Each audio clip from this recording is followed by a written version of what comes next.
นจ้าได้ปั่นแต่ไม่ไหวแล่นมาให้พี่ไว้อย่าไปให้แล้วอย่าไปให้แล้วให้เลยเดี๋ยวเลย ไปจ้ะตอนนู้น นี่จะไปให้แล้วเดี๋ยวเราให้เนี่ยมีให้คนเก่งมีให้โอ้ยแพงแม่เพื่อที่ไปให้ลูกไปห้าห่มไปไม่เอาดอกมีซื้อดอกไปห้าห่มไปลุกคนเก่งห้าห่มไปเบิ่งแม่ผูกตีจะเบิ่งเมื่อไงสิตีใช่ไหมมาไหมเนี่ยมาไปห้าห่มหน่อยไปมาให้ห้าห่มโอ้คนเก่งก็เลยสิไปหาตาแดดเบิ่งไอสิตีเหรอไอตีวันเลยแหละเบิ่งไอเช็ดนั่นนี่ไอตีวันเลยไอตีเยอะเลยเบิ่งตีดูเนาะเอาวะเลยนี่เนาะตีด้วยเนี่ยไปให้เพื่อนนี่เพื่อน มันมี เนาะมันเพ่ง ชิบแกตอนนู้นหันหุ้ยตั้งเลย มิดไม่ให้คนเก่งไม่ให้ไผสิไปให้บ่ให้เด้อคนเก่งเด้อร้องให้เดี๋ยวมื้อหน้าไอ้สิซื้อขนมมาให้ร้องให้เด้อบ่ให้เด้อคนเก่งไผสิให้ จะไม่เอาเล่นกับตอนนู้น อย่าล้มไหมนะ มีตัวกัน เอ้ย โอ้ยตีตัวขนาด แม่จะมีหูเนาะตีฮอนลูกเนาะแม่นบ่ ป้าเคยไม่ให้ตี เพิ่นได้สิไปตีเนาะบ่ตีแน่เฮ้ยเอาขึ้นผมน่ะเอาขึ้นไหมป้าเคยไม่ให้ตียังเคยเป็นไข้ แม่นแล้วตีเล็กน้อยใครเด้มีให้เด้อคนเก่งเด้อต้องให้แม่ตีกะอดเอาเพิ่นใช้แต่ไปโลดนี่ต้องเจ้าจะได้เพิ่นแหละ ให้ทุกคนมันคอยไปนี่ไปนำปะ ไปใช้แหละอยากได้หยังเดี๋ยวนี้ฮะ ไปนำพัว บ่เจ้าอยากได้หยังก็จะบอกให้ เต้านม อยากได้เต้านมอยากได้ให้ผู้ใดแหละ ให้บุญมี เอาแต่ว่าเราก็กินนมเจ้าไม่แม่น กินนมแน่กินนมคอยแน่เคยแน่แบบนั้น เราได้เต้านมมาแล้วสิใส่ใช่ไหมสิเอาหยังใส่เลย นมนี่เลยเดือนนมพง เอานมพงใส่มันเมื่อยามกินนมพงนะติอีกหน่อยสำเนี่ย ให้มันกิน กินนมเจ้าดิ กินค่ะคอยไปเกี่ยวเขาเกี่ยวน้ำไปจ้ะ ก็ไปน้ำก็อุ้มไปน้ำมันก็สินักแต่ว่าอุ้มไปก็ได้อุ้มไปก็แม่นสิอุ้มไปฮอดกลางหน้าก็ฮอดยามพักมันนอนอยู่เถิงก็ได้แต่ว่าแบบนั้นก็อันเท่าเลยแหละเขาขายอ่ะอันจะพันเลยเงื่อนอันแสนหรือจ้ะ อุ้ยตัวบ่แซนนึกมาก หอดได้มันแพงในขมือนี้เนาะไม่ลงเพลงน้ำมันกระแพงมีเพลงนะ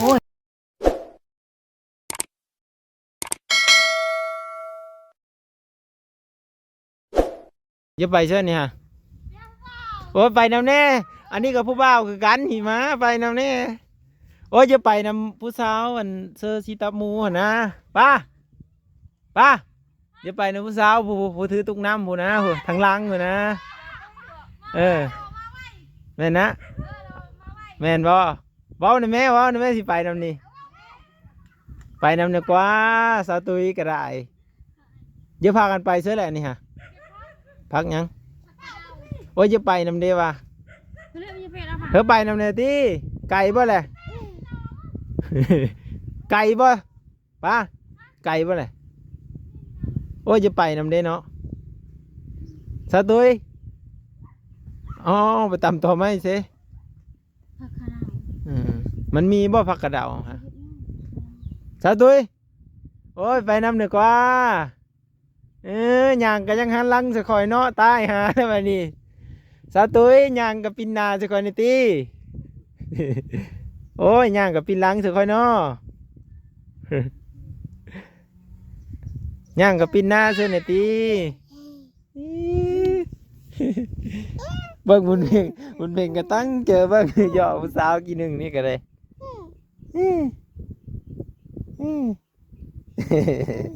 ไปเบิ่งโซนจะไป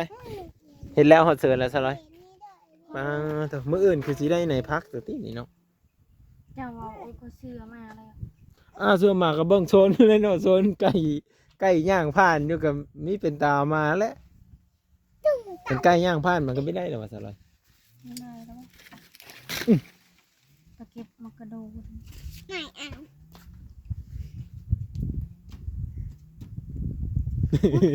ไปเบิ่งโซนเอาเลยไปเอาอย่าเด้อตกเด้อพุ่นไปหาแม่ไปอืมเอาตุ้ยจะนอนสิไปน้ำเด้อ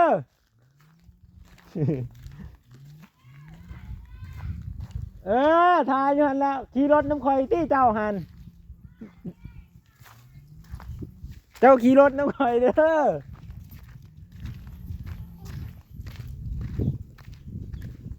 ป้าคือเฮ็ดน้อยกับตาดัดเด้อละบัดนี้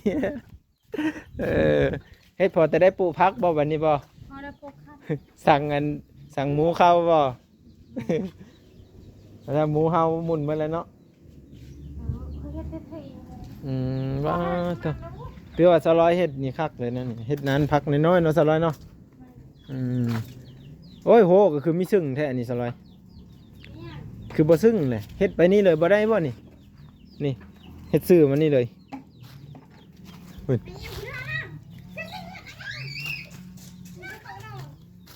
นี่ถ้าจะเฮ็ดมันซื่อๆนี่ก็งามอยู่นี่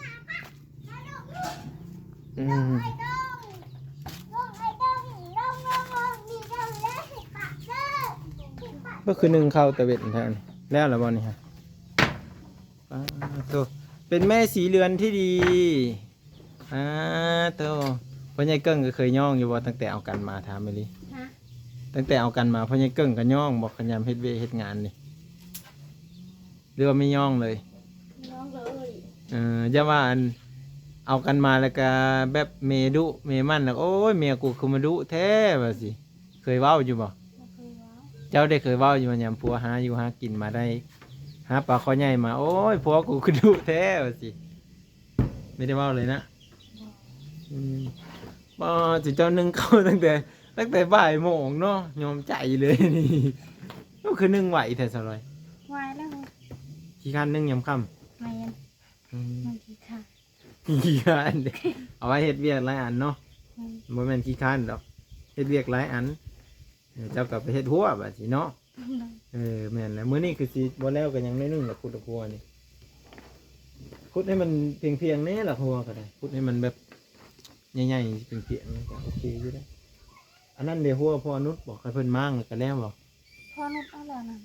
เขาเพิ่นสิมางอ้อแล้วก็ยันบ่มีบ่อนอันนั้นอีกเนาะ นี่ ซ้ำเลิศแต่เขาถือเจ้าหนึ่งเบิ้งเงี้ยมาดูเครื่องติ๊บเนาะถ้วยหนึ่งได้บ่ ได้ กุ้มบ่นี่3-4แม่ลูกนี่กุ้มมือบ่ มานี่ เกลือม้าน้ พอได้กินข้าวบ่หลาย ำแม่นเลยคือจุเฮาหันนึ่งข้าวมื้อละ2ถ้วยผู้ใด ใช่ อยู่เฮือนจุเฮาน่ะหักหมดได้แต่ละมื้อ เขาบ่หมด ว่าแล้วจุเฮามันมีแต่ผู้ชายกิน ทำนี่พอกินข้าว แล้วก็กินประหยัดเนาะ เปียก เมียนข้าวหมดแล้วบ่ ย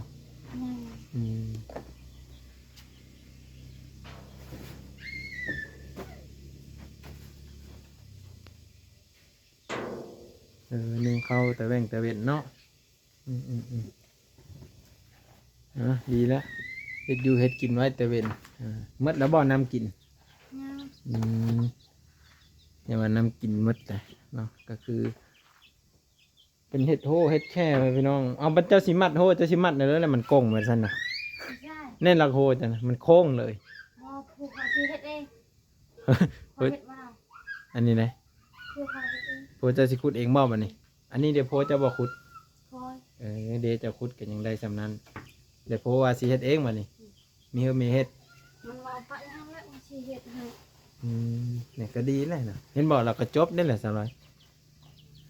เราก็รู้จักแบบว่าอยู่ซอยเมยันเมเมยเราคือสิย่านเจ้าแบบว่าเป็นลมเป็นแรงอะนะครับเนาะแม่นเลยกันเพิ่นเฮ็ดซื่อๆก็โอเคอยู่ได้ทุกคนนี่เจ้าเบิ่งมันนี่คือว่าแล้วพ่อใหญ่เกิ้งเฮ็ดก็คือว่าแล้วคนผู้ใหญ่ก็สิมีเฮิมมีแหงกว่าผู้หญิง มันเฮ็ดแบบนี้นะมันบ่เฮ็ดเป็นส่วนนะ เสียไปเลย มันเฮ็ดมันหยกเลย ฮะ ยกขึ้นไหล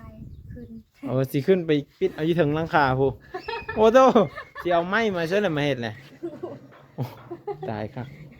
ไม่อันนี้แล้ว มันนี่แม่นยามพ้นเนี่ยมันยามแรงเนี่ย ให้แบบนี้ได้ เอ้ยไปเลยเอา สาใหม่อันนี้ได้ เอา ใหม่นี่เสื้อเป็นนี่นะ เออ เสื้อเป็น เสิร์นเป็นไปได้แล้วว่าสู่พังเบิ่งคอยบอกเข้าใจจักดีเลยมันทับคอได้ปงลงนุ่มที่ใช่ไหม ใส่อันนี้ ใส่ไปเลยแหละ เป็นอันนี้ เอาแปลนนี้แล้วเอาขี้ดินใส่ แมน แล้วปลูกอยู่ถึงพุ่น พวกอีทง อ๋อแล้วหดน้ำมาอยู่ถึงพี่อ๋อมันก็ได้ปลูกแต่อันเดียวแล้วน่ะได้ปลูกแต่พักหอมที่นะบอกกันคนดุนี่ว่าความจริงคนดุนี่เฮ็ดหัวแบบนี้ก็โอเคสบายแบบเจ้าเฮ็ดนี่ พวกเขาว่าหมูกิน บ่เฮาก็เฮ็ดหัวมัดดีๆมัดจนแบบว่าบ่มีหยังเข้านี่คือแบบสิน้ำมาจับเขาเฮ็ดอยู่เจ้าก็เฮ็ดเน่งมาพี่เลย ก็ได้เฮ็ดแต่3ด้านน่ะสินะด้านหนึ่งเขาก็เฮ็ดแล้วเด้ฮะหมูเข้าบ่เจ้าว่าซั่นน่ะ บอก ฮะ มันบอกข้าวสำนึก เอ้าพุ่นละคันเจ้าเฮ็ดแล้วพุ่นละเฮาจังซื้อมาเฮ้อเด้อ200เด้ออืม เดี๋ยวเขาว่าเขาจะปลูกแบบนี้ มันอยู่ไกลน้ำ พวกเขาว่าเขาจะเฮ็ดเองเอาไว้ให้ มืออื่นต้องเฉลย จะเบิ่งเด้อคันผัวเจ้าเฮ็ดนี่สิจักมือสิแล้วคันว่าเจ้าเฮ็ดนี่เฮาว่ามีมื้อนี้กับมื้ออื่นแล้ว บอกสิเขาสิทาว่า อืม มันสิเฮ็ดอีหลีบ่มันโต เบิ่งเจ้าเฮ็ดเช้านี้นี่ขนาดขุดเช้านี้เนาะก็ถือว่าไหวอยู่เจ้าเฮ็ดก็ได้โอเคอยู่ บักกระโดนข่อยมากู เพื่อแล้วพ่อแม่เพลงก็พากันเฮ็ดได้ทุกคนเอ้ยเนาะซอยๆกัน ก็เฮ็ดผู้เดียวคอย ผู้เดียวก็เฮ็ดได้แม่นบ่นี่ดิคือเจ้าเสื้ออันผ้าดำอันนี้มัดโหแล้วก็เอาผ้าดำใส่อีกกางไว้ก็ถือว่าได้นะทุกคนนี่เห็นบอกขนาดเพิ่นเฮ็ดเช้านี้เลยนะเนี่ยคลิปนี้ก็สิลงช้าเนี่ยก็ขอโทษขออภัยพี่ๆ FC เด้อครับเนาะก็คือว่าสิมื้อแล้วแหละสลอยว่าไปเบิ่งสวนให้ก่อนว่าซั่นบัดยามอาบน้ำอาบหยังมันก็ไหลแบบนี้เนาะค่อยว่าคันปลูกหัวสิงไข่โอเคสลอย อยู่ข้าง เฮ็ดหัวแล้วก็ปลูกใส่รถปลูกให้มันเต็มรถนี่บ่คือค่อยเอามาให้เจ้าผัดว่าแล้วตอนนั้นเป็นไข้กันว่าบ่ไข้กับบ่มีแฮงที่นั่นคดเป็นยากหัวข้าก็ได้แต่ตู้คุดเข้ามานี่บ่ ๆไม่ มองจุค่อยอันนี้ก็ยังแตกออกเลยคด เตะออก ใส่คดได้คันทำบ่คดนี่มันบ่ได้ สิคอยปลูกอันนี้ก็ได้บ่นั่น เป็นบ่ เลย อืมเดี๋ยวเห็นว่ามันติดเลยเนี่ย เลย มันติดไว้อยู่ดอกหัวข้าขอแต่คดน้ำมัน กดน้ำเลย อืม อันนี้กดน้ นี่มะขาม มะขามกับเป็นบ่ มะขามหวาน นั่นดิพอดีแหละ4-5 ปีหน้าบุญเพ็งได้เก็บมะขามเลย มะขามแม่ มะม่วง FC ม่วง เบ้าลาวเพิ่นซื้อมาให้นี่ก็ได้กินเลยนี่ ประมาณปี2 ปีอาจารย์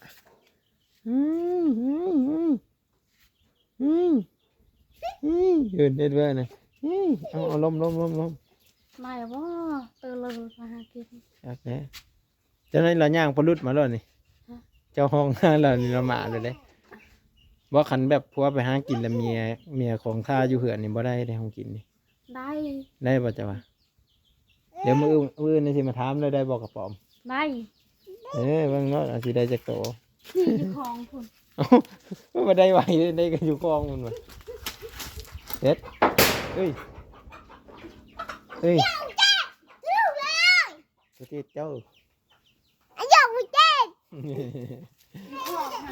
หลายบ่ไก่ เห็ดลาบ กระป๋อมนะขายให้ซะ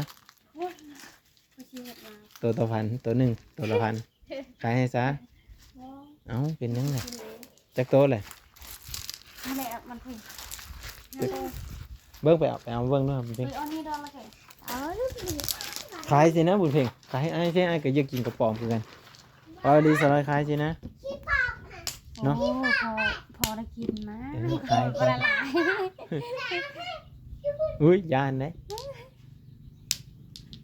เออ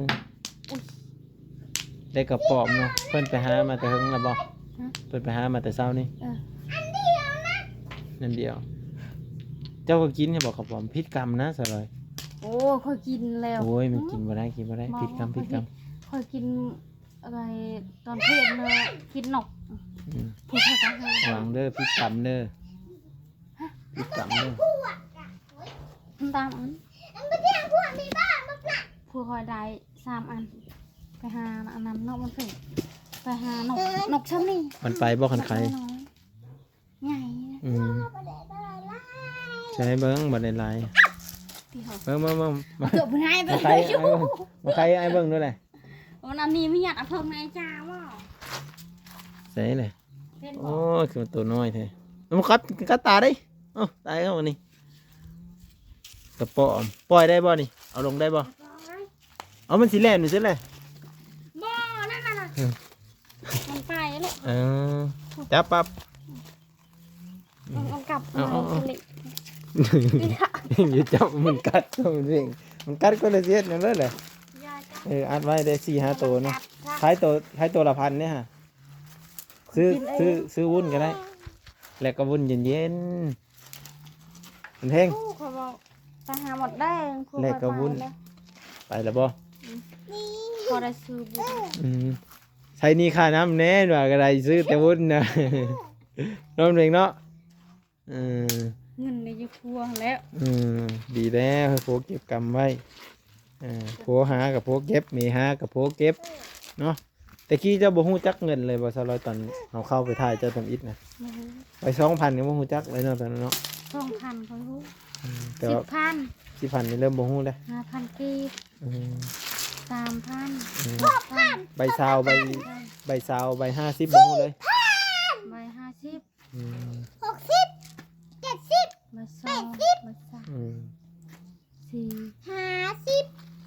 80 60 200 บาทมันได้200 บาททุก 262 262 แสนสาวกะ สาว 286แสนสาวแสน30 36 พี่อัน กลับก่อนนั่นเลยก็ได้แล้วจึงว่ากันไปหาซื้อเครื่องซื้อของก่อนไปพี่น้องเอ้ยเนาะวิดีโอหน้าพ่อกันใหม่ทุกคนได้สิมาแวะหาน้องๆเพิ่นอีกเนาะซื้อให้นมตามนมบุญมีให้เด้อ ตาหนมแบบไหนเอาเงินมา ใช่ครับเงิน เอาเงินมาเจ้าเงินมา ไป ก่อน เงินอยู่ผัวข้อ ค่อยก็บ่มีเงินค่อยก็ไปซื้อให้แม่ อุ้ยเจ้าเลย นม เต้า แบบ น นี้ ม เลยเจ้าก็มีอยู่หั่นเดี๋ยวสิไปเฮ็ดกินเอาเล บ่ ยอีก ให้มันกินเต้านมนี่มือเลยคอยกินเต้านมนี่ เจ้าก็กินข้าวมันหลายๆให้มันผลิตนมออกมากินที่มันเป็นประโยชน์แน่อย่าไปหากินหลายมาคอกมาอันโมงอันมันไม่ได้มีอันนั้นเด้แต่ผาเจ็บท้องนอนเพ่ง ว้าเจ้าดูคอยบอกให้ซื้อนมคอยซื้อเงินคอยจก เจ้าเอาเงินมาเขาจะไปซื้อให้มา มืออื่นนะกันคือซื้อมาลูก คอยมีจักซื้อเนาะคอยไม่เคยมีลูกมีเต้า เต้านม บ่ฮู้จัก เต้า ซื้อน มโดด เจ้าไปซื้อเอง โอ้โหที่นี่ก็ได้ แล้วเพิ่นยังเกิงพาไปซื้อ คอยเหมื่อยเด้ ไปซื้อเองเลยอืม จะรู้บ่ บ่ คือขายเดียวตลาด เจ้าจะได้เพื่ออะไร ให้ลูกคนมันคอยไปนี่ไปนำปะ ไปไสแหละอยากได้หยังเดี๋ยวนี้ฮะ ไปนำพัว บ่เจ้าอยากได้หยังก็จะบอกให้ เต้านม อยากได้เต้านมอยากได้ให้ผู้ใดเลย ให้บุญมี เอาแต่ว่าเราก็กินนมเจ้าไม่แม่น กินนมแน่กินนมคอยแน่ใครแน่แบบนั้น เอาได้เต้านมมาแล้วสิใส่ใช่ไหมสิเอาหยังใส่เลย นมนี่เลยอยู่เดือนนมพง เอานมพงใส่ มันเหมื่อนยามกินนมพงนะที่อีกหน่อยสำเนี่ย ให้มันกิน อืมกินนมเจ้าดิ ให้มันกินอันขนาดคอยไปเกี่ยวเขาเกี่ยวน้ำไม่ใช่ ก็ไปน้ำก็อุ้มไปน้ำมันก็สินักแต่ว่าอุ้มไปก็ได้อุ้มไปก็แม่นสิอุ้มไปฮอดกลางหน้าก็ฮอดยามพักมันนอนอยู่เถิง เอาดิ อืม อืม ก็ได้แล้วว่าแบบนั้นก็อันเท่าไรแหละเขาขายฮะ ฮะ อันจักพันเลย โอ้โห เงินอันละแสนบ่รู้จัก อุ้ยตัวบอแซนนึกมาก ฮอดได้มันแพงได้ขโมยนี้เนาะไม่ต้องแพง น้ำมันกระแพงจริงๆนะ โอ้ยเตานมกล่องหนึ่งเยอะ กล่องหนึ่งกล่องละแสนเลยประมาณนี้เลยเอาสิถามเมื่อก่อนเขาว่ามันเท่าไรเขาสิมาบอกเจ้าเด้อ เดี๋ยว เขาสิไปถามก่อนว่าเขาสิฮู้จักบอกกันว่ากล่องนม เตะดาวของตีเตะเราไปย้ำเราเปลี่ยนที่กระป๋องนมเลยเปลี่ยนกับบอลนี้ดาวของ กล่องนมเล็กตะซอยนะบ่ บ่ไม่เห็นไหม ป้องนมสิบ่ไปได้ซะไปเฉยแล้วน่ะพากันย่างเที่ยวแดดไปเฉยน่ะย่างน้ำหลังนั่นได้นี่ฮะจะเบิ่งนั่นนี่บุญมีย่างมาพี่ไม่ต้องไปนำเขาอย่าไปนำเขามันแดดเขาห่มเขาห่มดีเขาห่มนี่พ่ออยากได้แบบนี้ ดีห่มใส่เลยนี่เนี่ยไปได้ลูกเขาไม่เขาเปียกเขาเอาผมมาค่ะแล่น แล่นมาพี่แล่นมาหาไอพี่แล่นมาหาไอพี่มะ เดี๋ยวเขาบอกว่าโอนจ้าได้หรือเปล่าแต่เขาไว้ แล่นมาหาไอพี่ไว้อย่าไปหาแล้วอย่าไปหาแล้ว ให้เลยเดี๋ยวเลยนี่จะไปให้แล้วเดี๋ยวเราให้เนี่ยมีให้คนเก่งมีให้โอ้ยแพงแม่เพื่อสิไปให้ลูกสิไปหาห่มไปมีเอาดอกมีซื้อดอกไปหาห่มไปลุกคนเก่งหาห่มไปเบิ่งแม่ผูกตีจะเบิ่งมึงไอสิตีใช่ไหมมาไหมเนี่ยมาไปหาห่มหน่อยไปมาให้เอาห่มโอ้คนเก่งเพื่อสิไปหาตาแดดเบิ่งไอสิตีไอตีวันแล้วแหละเบิ่งไอสิเฮ็ดนั่นนี่ไอตีวันเลยไอตีเบิ่งตีลูกเนาะเอาวะเลยนี่เนาะตีด้วยเนี่ยไปให้เพื่อนนี่เพื่อนเนาะมันเพ่ง ชื่อแกตอนนอนหันมาพึ่งมิดมีให้คนเก่งไม่ให้ไผสิไปให้บ่ให้เด้อคนเก่งเด้อต้องให้เดี๋ยวมื้อหน้าไอ้สิซื้อขนมมาให้ต้องให้เด้อบ่ให้เด้อคนเก่งไผสิให้อย่าโยมไอ้นะเอ้ย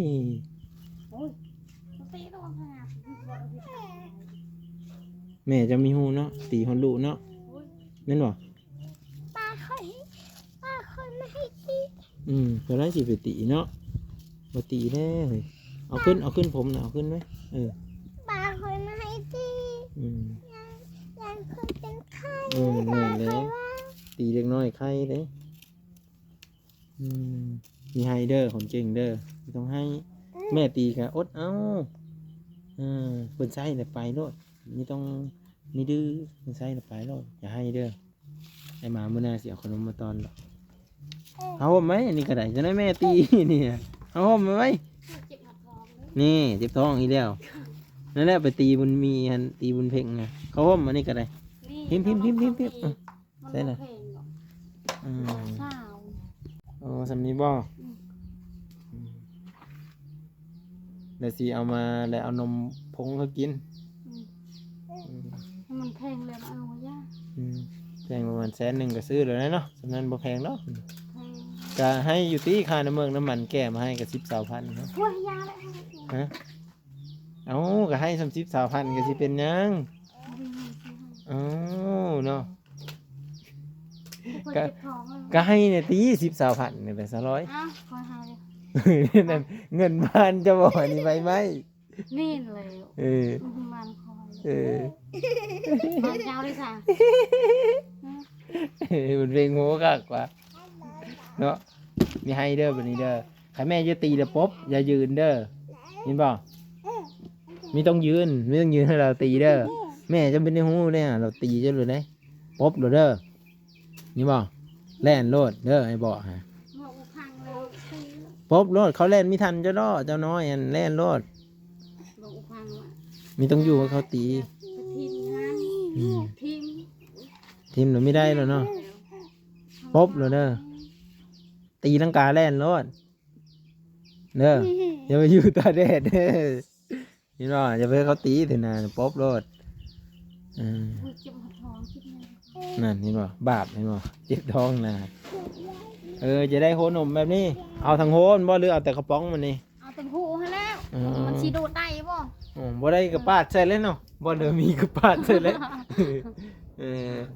โอ้จะได้cái này chế hạ đang nhộng cá gai đâu mà ui ปลายภาษาเลียวเหรอตะดังเหรอเอามัดเลยเอามัดเนาะจักพันเลยโอ้ขอยังไม่ได้ซื้อเสียเงินให้จักพันสมมติซื้อมา20,000เนี่ยค่ะ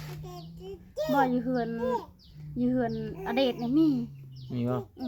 คือมีซื้อเอาอยู่นี่จ้ะ พวกก็ขี้ข้านขี้หยางนะ เจ้าอย่างขี้ข้านเนาะเด้ นี่คือเจ้ามี มี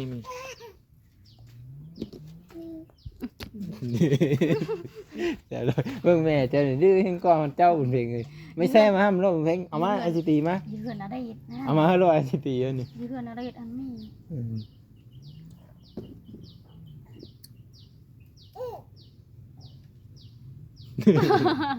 เออจะต้องไปซื้ออยู่หั่นน่ะเดชบ่หรือว่าซื้ออยู่เมืองสน ยืนอเดชก็มีชื่ออเดชอันก็ เอาเห็นแล้วทุกคนบ๊ายบายไปกลับก่อนเด้อกลับก่อนบัดนี้ ป้าถือคืออเดช อย่าให้เดิมเพลงเด้อเห็นบ่ไม่ต้องให้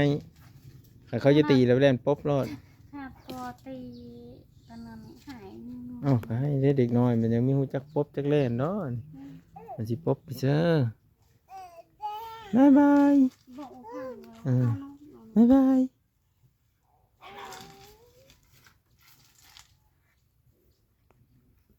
เพิ่นว่าจะได้โหปองนมทุกคนเลยก็คือ เต่านม เต้านมเนาะอันนี้เอิ้นเต้านมเนาะ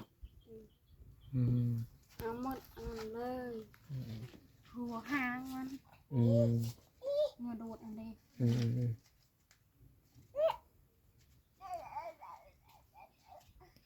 จบมาเพียงซ้ำนี้ทุกคนเลยเนาะเมื่อหน้าจึงว่ากันไหมมาต่อกันคลิปหน้าทุกคน